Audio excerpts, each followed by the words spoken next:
I'm about to talk to you about maps, so it really helps to see what we're talking about.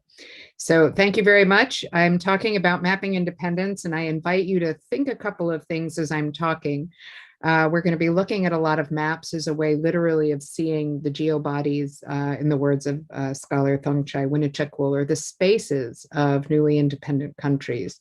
And as we think about borders, next slide, please.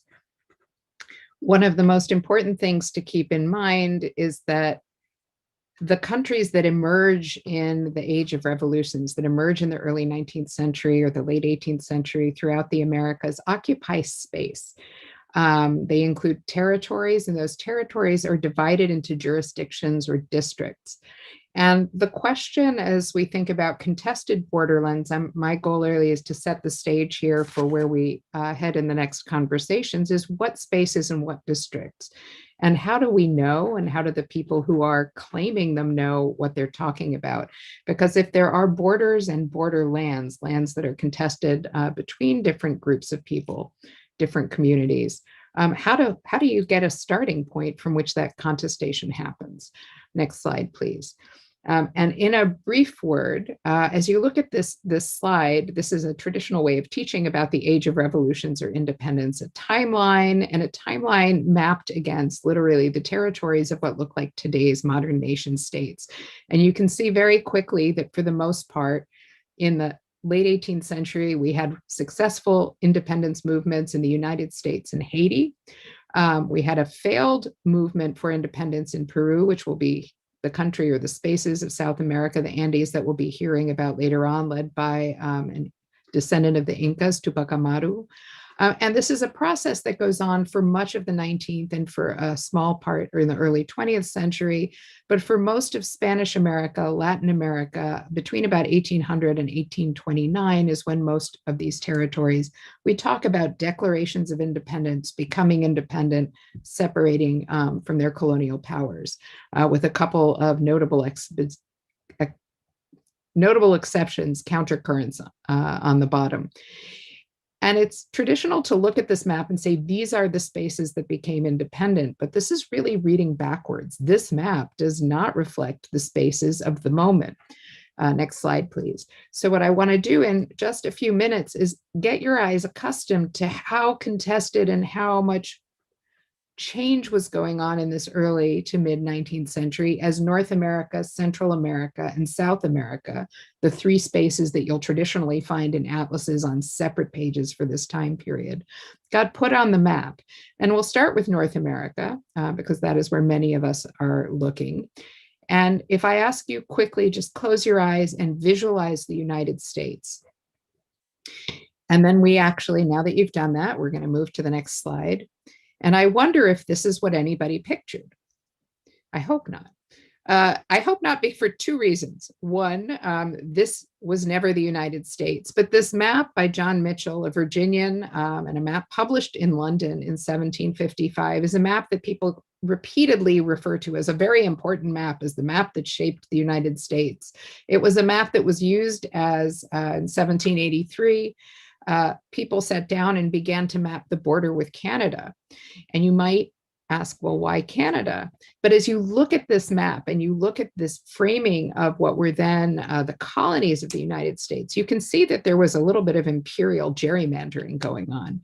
That is, if you think about where the land is claimed, from the Carolinas out, from Virginia all the way out west, past the Mississippi, this is a map that essentially says, hello, Great Britain may only hug the seaboard, but it goes very far west.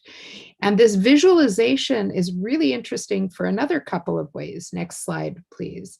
Because what it does is it sets the stage to frame North America as a set of British colonies.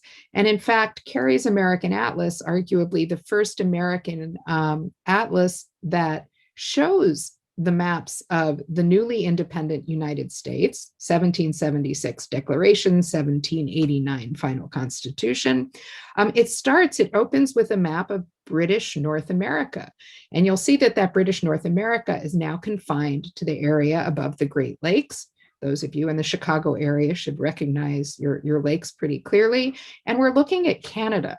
So you think, why would a North American atlas, an atlas of the United States, start up here and then work its way down? Next slide, please. In fact, the United States doesn't make an appearance in this atlas at all, which is really a map of claims to state sovereignty in this early moment as the states were really asserting themselves and mapping, not as the earlier British map did, ideas about where we're headed and where we expect to claim and move, but mapping the interiors as much as the exteriors, setting these geobodies that you recognize as New York and Rhode Island, and their interior boundaries on Rhode Island very clearly marked. In New York, you can't see quite so clearly, but invented, and a lot of empty space. The grid lines are only in part of the territory. So these early maps, as you're starting to imagine living in the late 18th, early 19th century in the Americas, there's a lot of land being claimed, but not as much being settled and occupied by the people who are doing the claiming. There's a lot of territory still in flux. Next slide, please. And that's clearer even as we look at the first map of the United States in an American atlas, where it looks a lot different than you'll see in the Mitchell map. It stops where the claims of the newly independent United States stops. But people are beginning to experience this space. And as we were looking, I don't know if you noticed, but Florida's not on the map. And Florida's not on the map because it wasn't part of the seaboard. So there are some real choices that are getting made by map makers about what they're showing you. And the United States, to somebody who closed their eyes and imagined it in 1795, would have looked a lot closer to this than any of the maps we've seen previously. Next slide, please. And it also, if we're moving slightly down North America, is going to very notably that United States slide map of the late 1790s doesn't show this space over to the west, because the western part of what you probably saw as you closed your eyes was territory of Mexico into the War of 1848.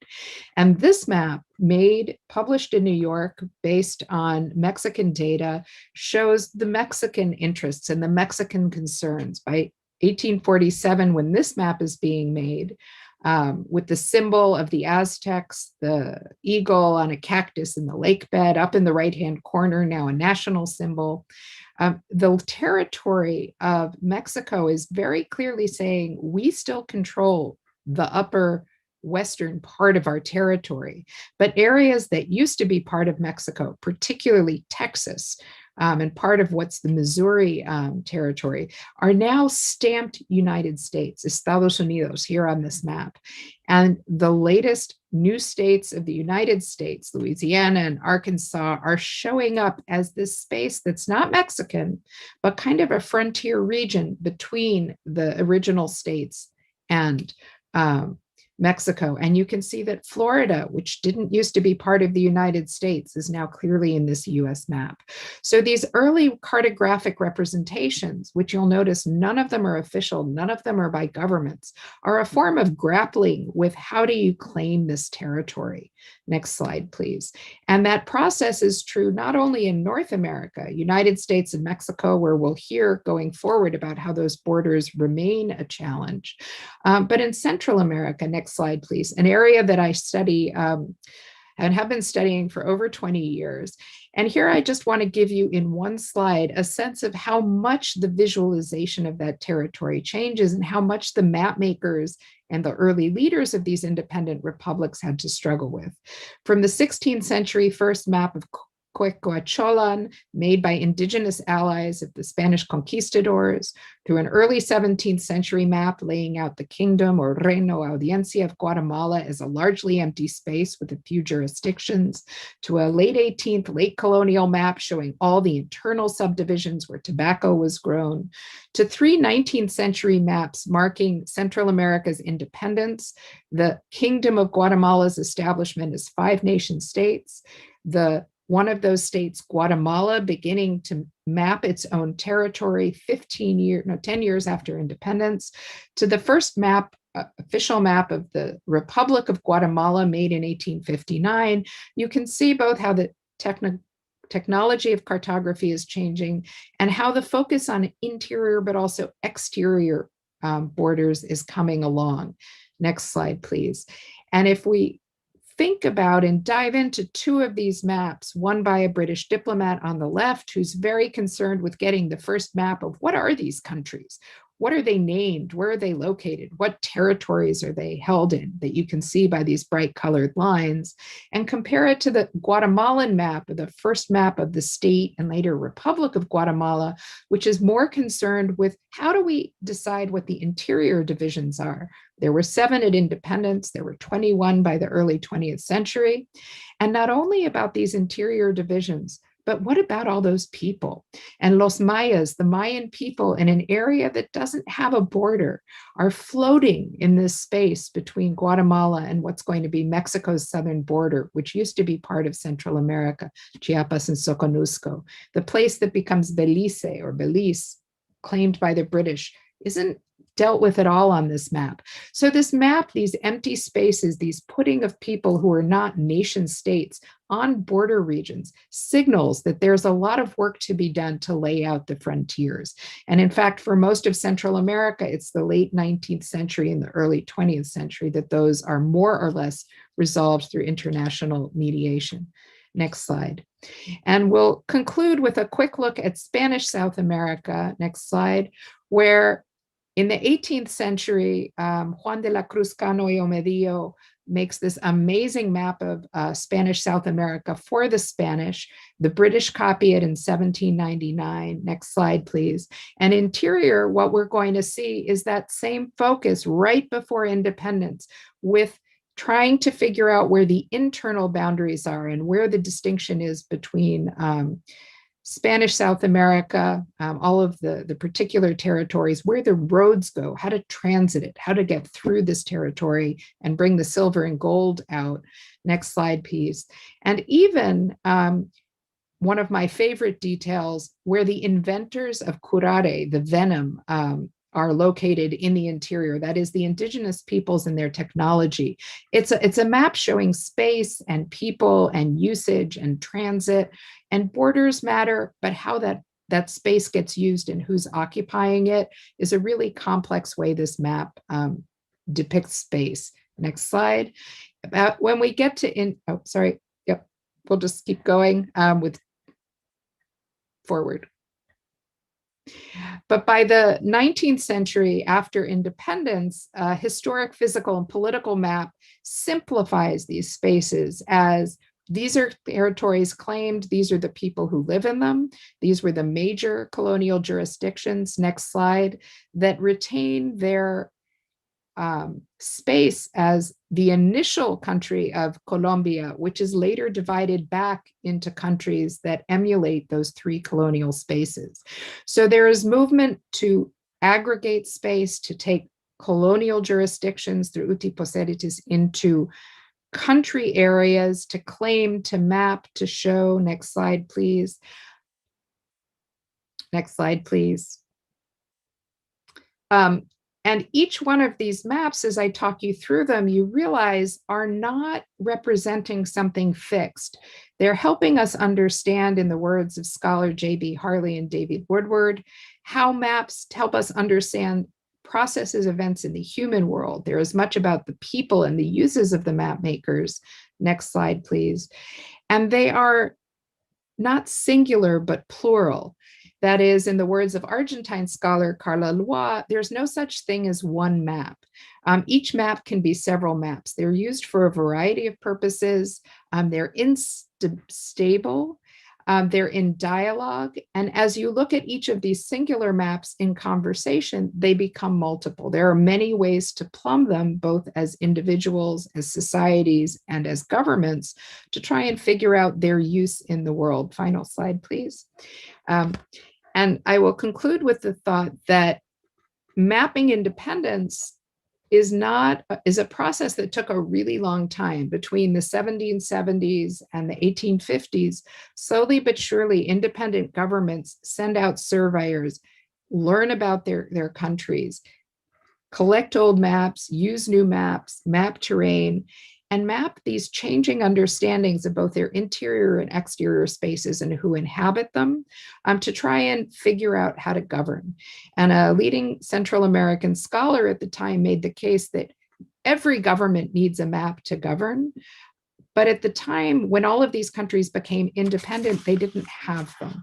They didn't have official maps that hit boundaries. And because of that lack, and because of the process of declaring independence and occupying and claiming territory that goes on for hundreds of years after that initial claim for independence, we have set up for challenges along borders and borderlands that come and go over the years. And with that, I will pass us off to Brian for our next conversation.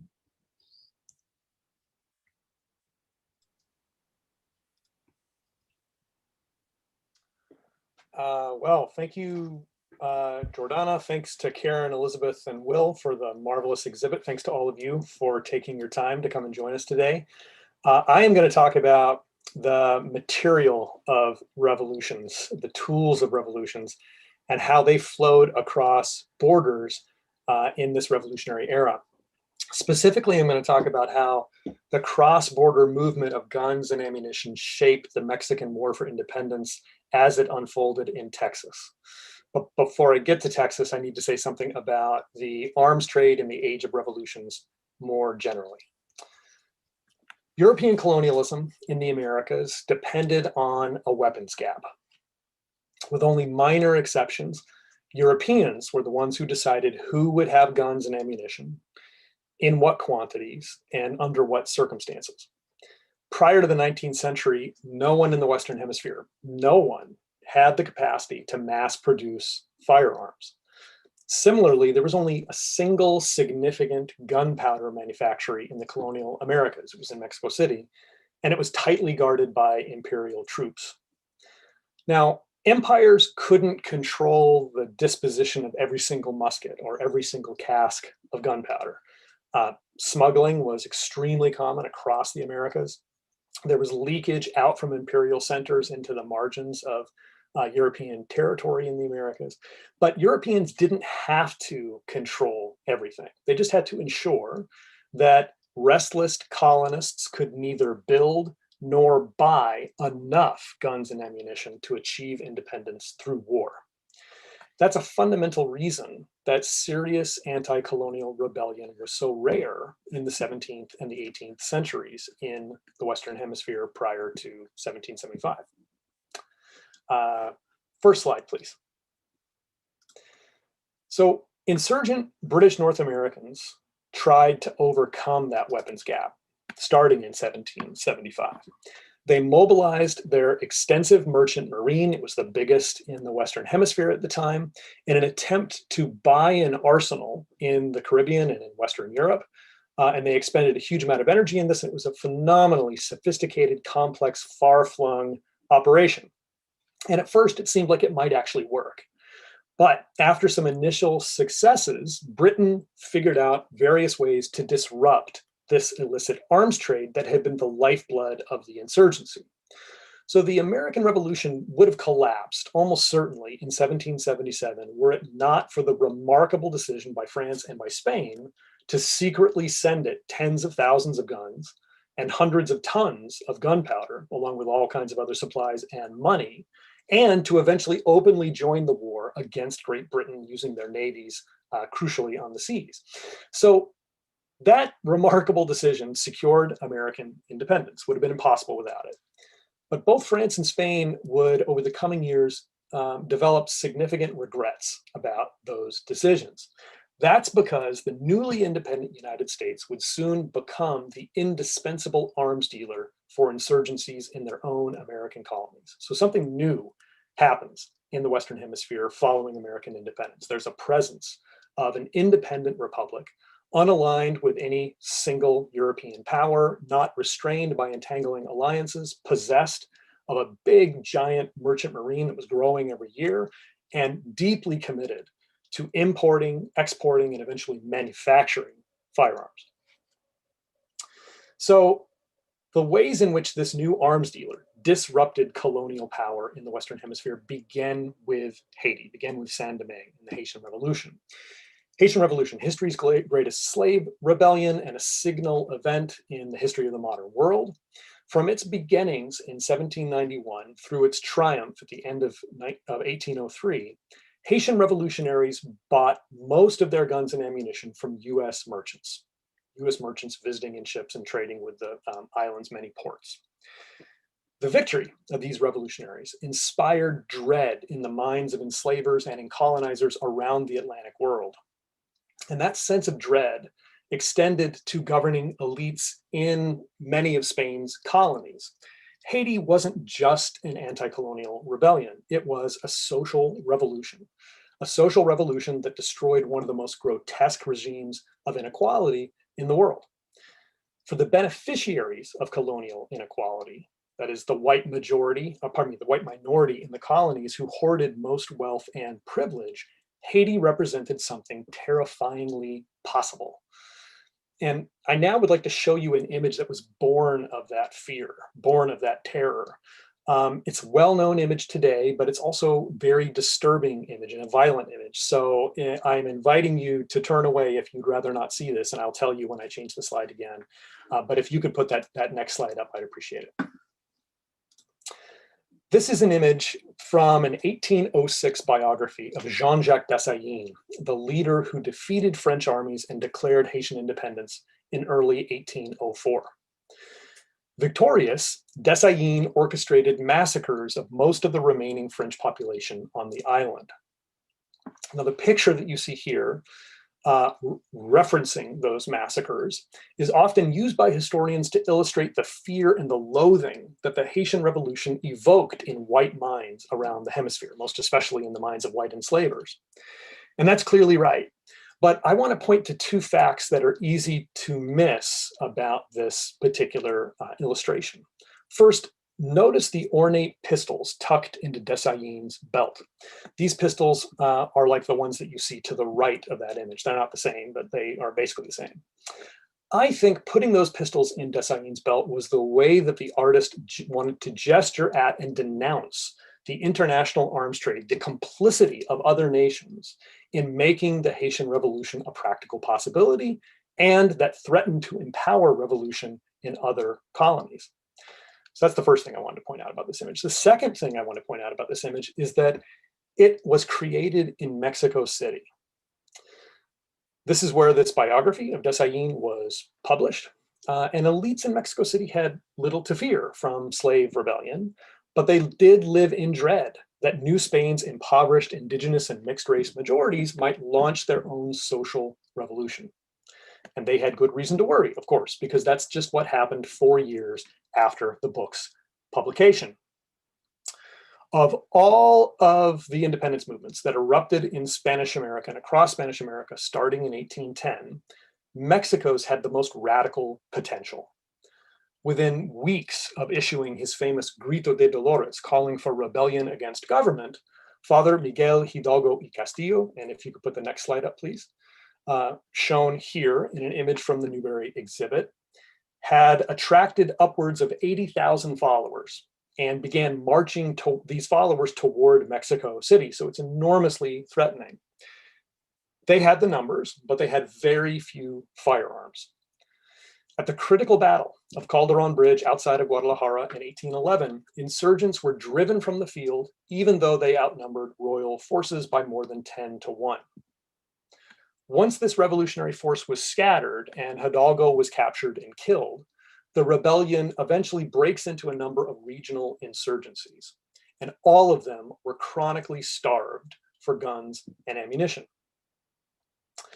Relative to population, some of the most destructive fighting in Mexico's independence wars would take place in the province of Texas. So finally, we have come to Texas. Though insurgents and their Anglo-American partners never managed to gain permanent control over Texas or even to control the province for very long, they try again and again and again, launching several violent and disruptive campaigns. Fighting in Texas reduces the already tiny colonial population there by more than half and destroyed most of the animal wealth that was the foundation of the colonial economy. Moreover, disruptions to royal authority in and around Texas undermined the province's relations with powerful native peoples who were the real military powers in that part of the continent, Comanches most especially. And Comanches and others began plundering or destroying what remained of Tejano wealth. So why would faraway Texas, one of the poorest, least developed, and most underpopulated places in all of New Spain, why would this deeply marginal place be an object of such contention between insurgents and royalists? Next slide, please. The answer is that there was an international border in Texas with the United States, with this growing republic who was the single most important arms dealer in the entire hemisphere at that point. Fears of US expansion made Texas strategically crucial for Spain. So this is a reason that Spain is going to fight very hard to retain it. And the arms trade makes Texas strategically crucial for insurgents. With hardly any ships, little money, few international mercantile connections, and without control over a single significant Gulf port where arms could be landed, Hidalgo's insurgent successors only had one realistic hope, and that was to move war material overland across the Texas-Louisiana frontier, the Texas-Louisiana border. Venture capitalists in New Orleans, eager to see this happen, formed an association to advance money and weapons to insurgents in hopes of enjoying privileged access to economic opportunities in independent Mexico. So the fighting there had very, very high stakes, and there were a lot of powerful people involved. That's why the fighting there in Texas was so stubborn and so destructive. It was because of the border. Now, Mexico finally achieves independence in 1821, when royalists give up on Spain and make a deal with the remaining insurgents and form a government together. Texas really didn't have anything to do with that. But the revolutionary violence that raged over its border with Louisiana in the 1810s had huge consequences over the long term. And that's what I want to conclude with in the couple of minutes that I have left. Given Texas's strategic importance, and given the destruction and population loss that Texas had suffered in the war, the newly independent Mexican Congress decided that it had no choice but to encourage Anglo-American immigration into Texas during the 1820s and the 1830s. This was a incredibly high stakes decision. There were people at the time that said it's going to be an utter disaster. And even the advocates of that policy agreed it could end up being an utter disaster. But they argued persuasively that they had no realistic option, that if they didn't do something to increase the population of Texas and increase the development of the Mexican control over this space, that the United States would inevitably take it. So they took the gamble. And as the critics feared, it was a colossal disaster. Those colonists that they had invited in and tried to stop and failed to stop by the middle of the 1830s, they successfully rebelled against Mexico in 1835 and 1836, using guns and ammunition they imported over from Louisiana into Texas for the purpose. US annexation of Texas in 1845 leads to war with Mexico a year later, the US-Mexican War. And if we include Texas, then the cost of that war for Mexico was half of its national territory. So an absolute watershed in Mexican history. The new, more southerly international border continues to destabilize Mexico and be a conduit for the arms trade in the decades that followed. Benito Juarez flees to the US and then relies on the cross-border arms trade to equip his triumph over the French intervention, French invasion in 1867 in Mexico. Porfirio Diaz flees to the United States and relies on the cross-border arms trade to equip his successful coup in 1876. And when Mexican revolutionaries finally expel Diaz and end his long rule in 1910, they too rely on the cross-border arms trade with the United States in order to do it. Final slide, please. So the long legacy of borderlands arms smuggling into the US, from the US into Mexico, stretches well into, through the 20th century, well into our own time. So I'm going to end with this image here. What it shows is a sign that was made in 2012.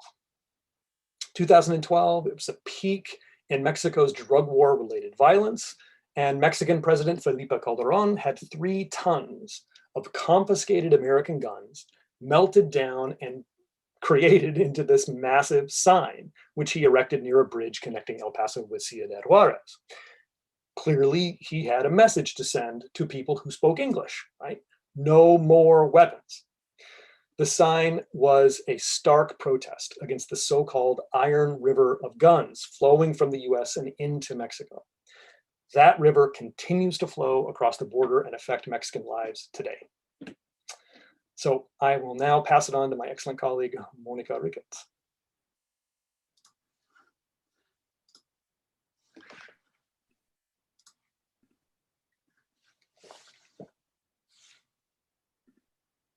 Hi, good afternoon. I just cannot start my video for some reason. Let me see.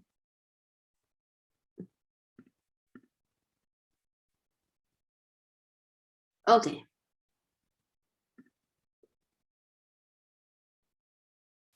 Hi, good afternoon. First of all, thank you so much for this invitation. I'm really delighted to be here. And thank you for these wonderful presentations. I want to talk about the case I know best and where I'm from, which is Peru, and about really the huge challenge of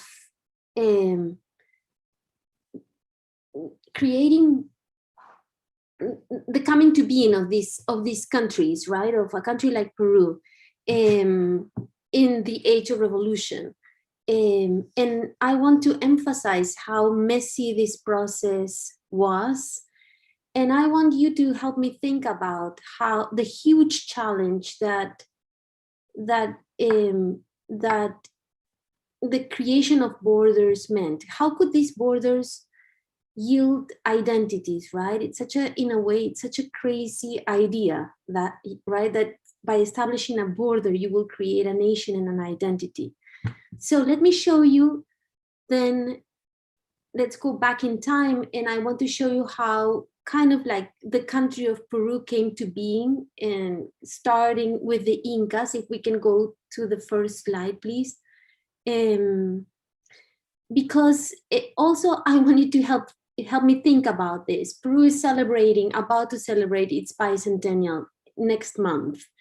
And the country, if you have followed the news, it's in total disarray. It's really imploding pretty much. COVID is out of control there, very much like in India. And there might be a coup, no one knows. There was an election. The country is divided in two halves, and I've never seen such nasty politics taking over everything. So many people say, and I also agree, that it's a country broken in thousands of pieces. And it's very hard for us to bring them together, not just to solve problems, but even to start understanding what has happened. So maybe just a reflection on this evolution will perhaps give us some ideas. So if you can see here, let's start with the Inca Empire, which, I mean, Peru's history goes further back in time, of course, with the pre-Inca cultures. But as you can see here, the Inca Empire stretched widely in South America, right? Along the Andes, pretty much. The center was Cusco, where Machu Picchu is, and Cusco is in Peru, but then it expanded, right? And the Spaniards sort of followed this pattern. If we can go to the second slide, please. And at first, Peru came to being as kind of as a synonym of South America. It was a huge, gigantic viceroyalty called the Viceroyalty of Nueva Castilla, New Castile. That's why perhaps in Peru we say we speak Castellano, not Spanish, not Espanol. But anyway, so it was conceived of as this huge territory, not really defined.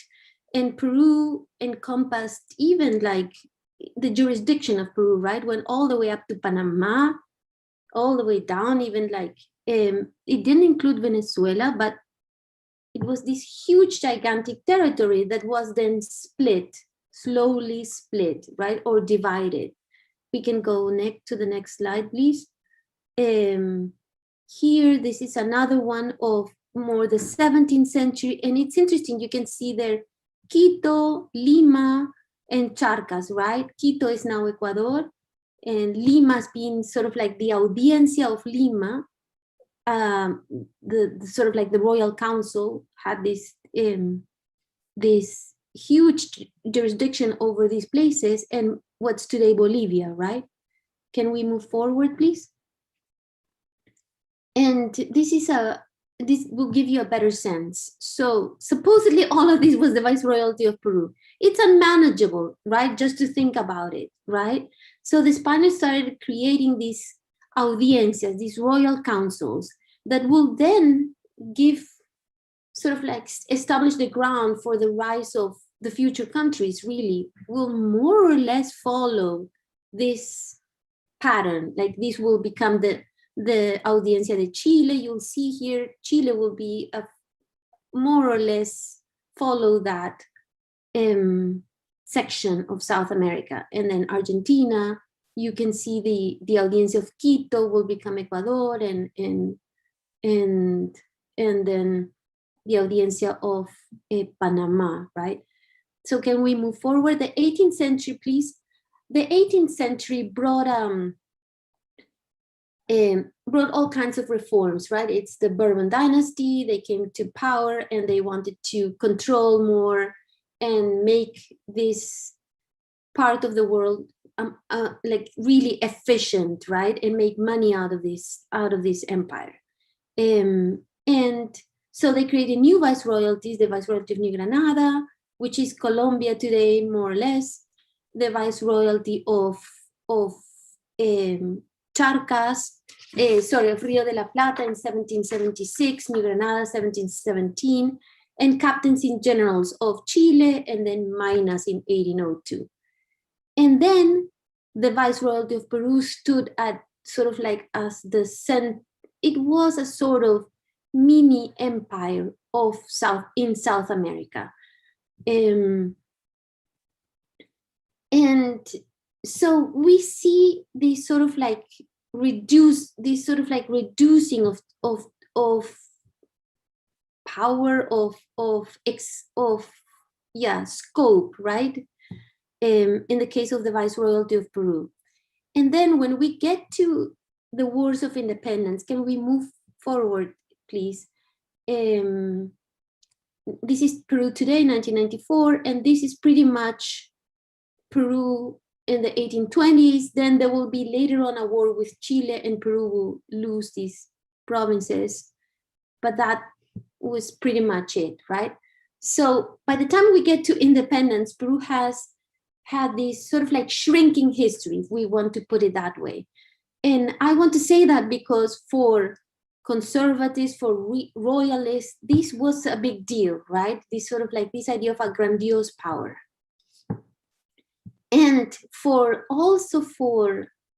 another point of view, also the idea that, the Inca Empire was this huge, gigantic thing also will play a role in Peru's identity in the future.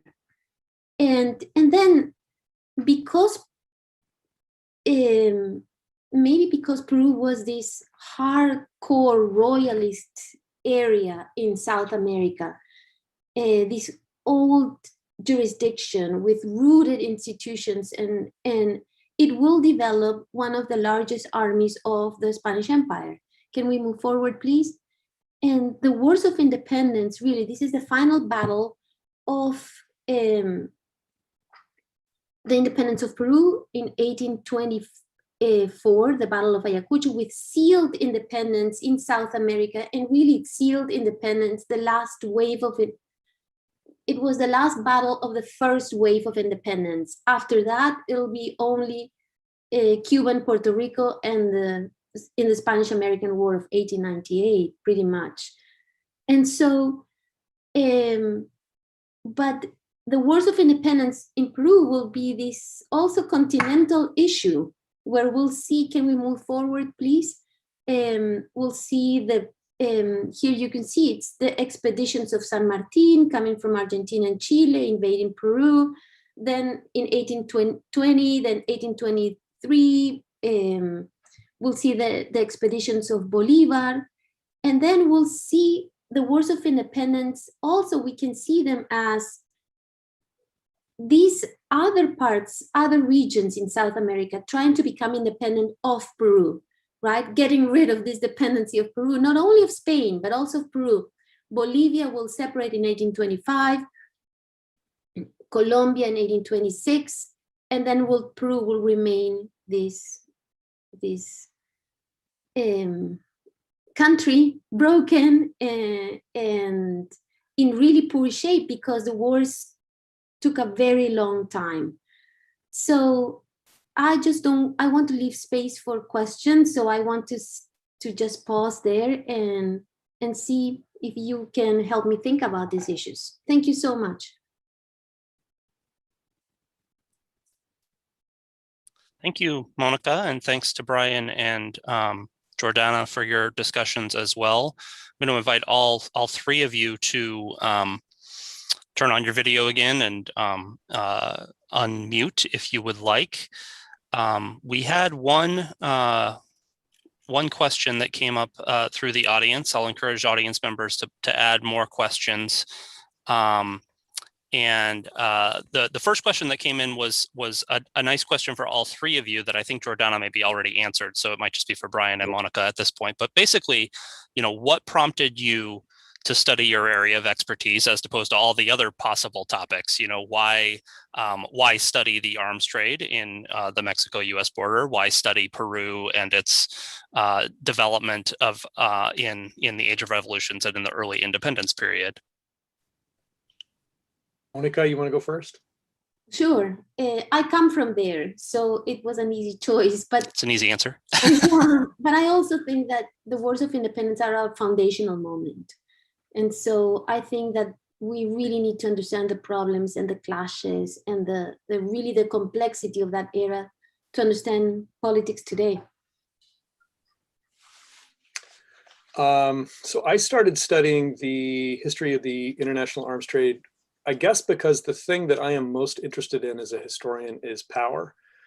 Who has power over who and why?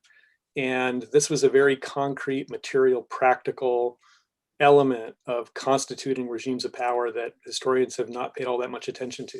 And the more I looked into it, the more fascinated I got. Also a great answer. Jordana, anything else you want to say?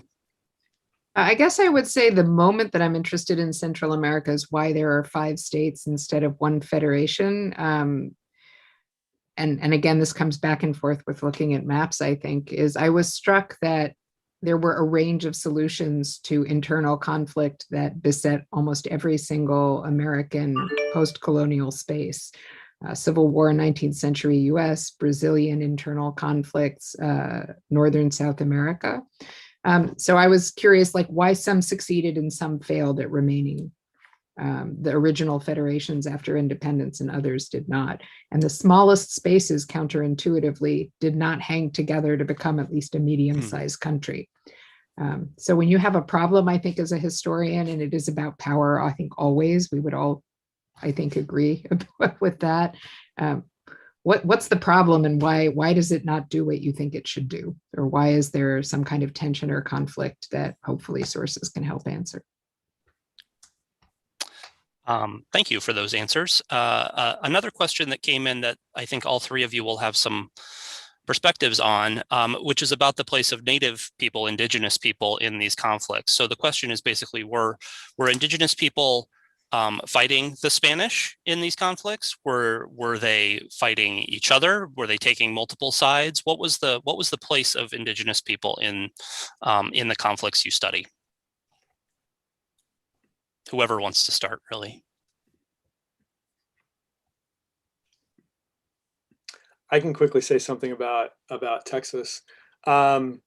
So on the eve of the Mexican War for Independence, there had been about a generation of kind of imperfect peace between Spanish authorities and the most powerful native nations in the north of New Spain. And that had kind of been sustained through diplomacy, through gift giving, through inertia. And when insurgents began trying to pry Texas and Coahuila away from royal control, there's a high-level Comanche delegation that comes in and offers support to the royal authorities in Texas. And it was a moment where things could have really been significantly different. But the royal forces simply didn't have the bandwidth or the money or the material necessary to sustain those relationships. And within a few years, Comanches decide there's no upside to trying to, these aren't allies that, you know, we can gain anything from supporting. And so they're not so much attacking Spaniards exactly as they are just pursuing their own interests and taking advantage of the distraction of the Spanish authorities to pursue their own interests.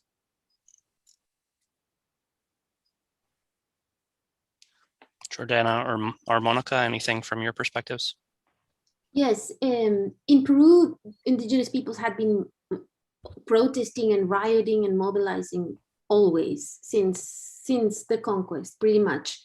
And in the 18th century, we had the largest rebellion of the colonial era, so far as we know, with Tupac Amaru. And then what is complicated, though, is that later on, what the Spanish will do is they will create armies of including all social and ethnic groups. They will give space to indigenous peoples, to castas, to people of mixed descent, so that, and then they will offer salaries and all kinds of things. And so they form guerrilla, the Spaniards form guerrillas and these huge armies. You see them in Cuba too.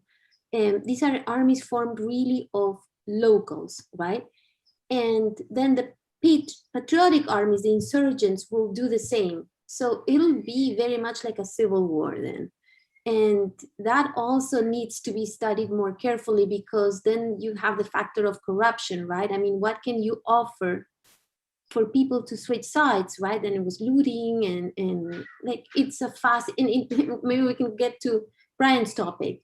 Yeah, but thank you for the question, super important, and it makes it all so much more complicated and fascinating to study.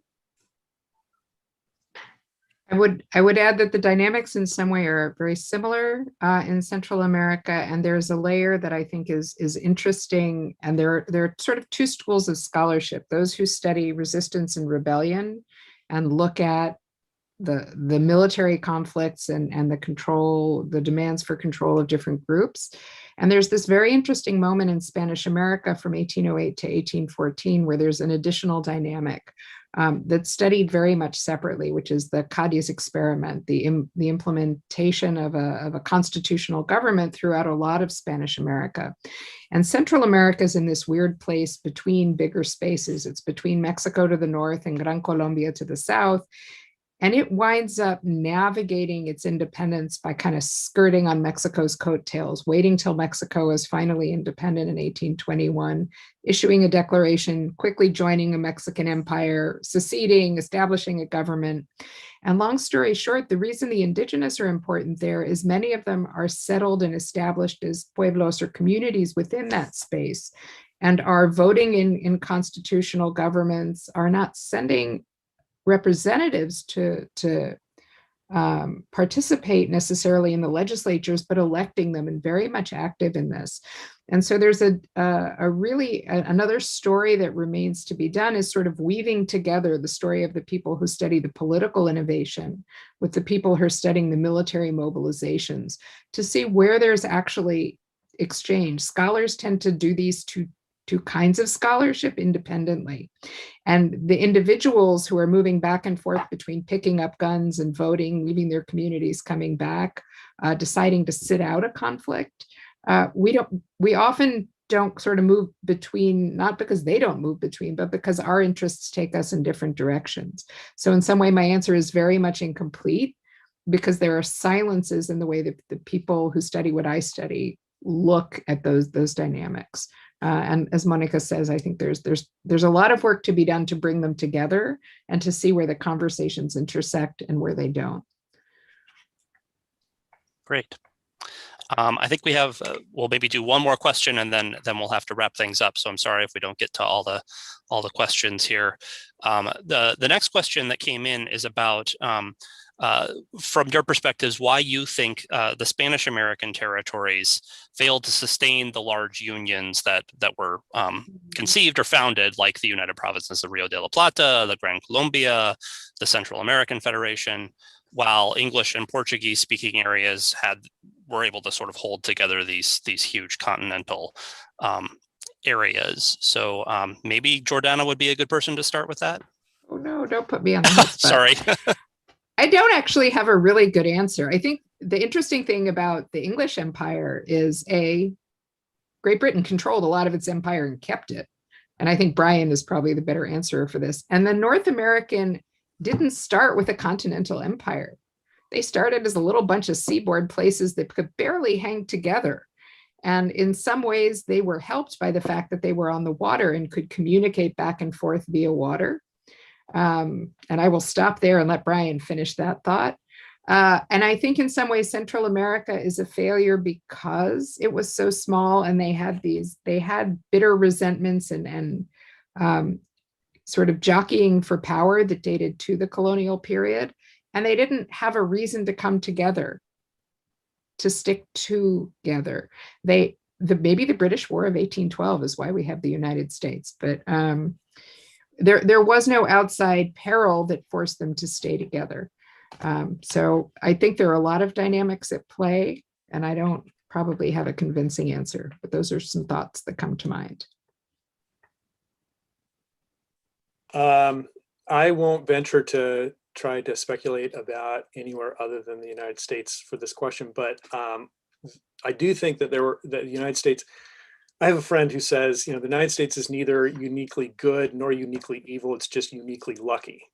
And I think that's a pretty good description of a lot that happens in early North American history. So they had all kinds of advantages for the project of trying to sustain a fragile, experimental, larger republic. One was the fact, very important, structurally important, that the entire country, in ways that were indirect and direct, was united in the dual project of profiting from and growing their investments in slave labor and in settler colonialism. And these two projects were not things that could be reliably pursued by any individual state. And everybody knew that. And so one of the big reasons, one of the big arguments for having a union during the Constitutional Convention, this courses underneath all of it. It's also the case that it's this new republic in a world dominated by very powerful entities. And they know that as well. And so there's a lot of talk at the Constitutional Convention about the fact that the only way that our commerce is going to be respected, the only way that we're going to be able to enjoy the fruits of these two permanent wars between, with indigenous people and enslaved people, is if we have access to markets. And no one's going to give us access to markets if it's Rhode Island looking for them, or North Carolina. Our only chance is if we have this union. So, and then, during this period where it could have easily fallen apart, and a lot of people expected it to totally fall apart, they had the great good fortune of Europe totally plunging into a devastating generation-long war. And they were the only significant neutral that got to service the entire Atlantic world in many ways. And so that brought in a huge amount of wealth. It lifted them out of the post-war depression. And it helped also incentivize the creation of a sort of military industrial complex, which made this enterprise possible. Monica, anything you want to add?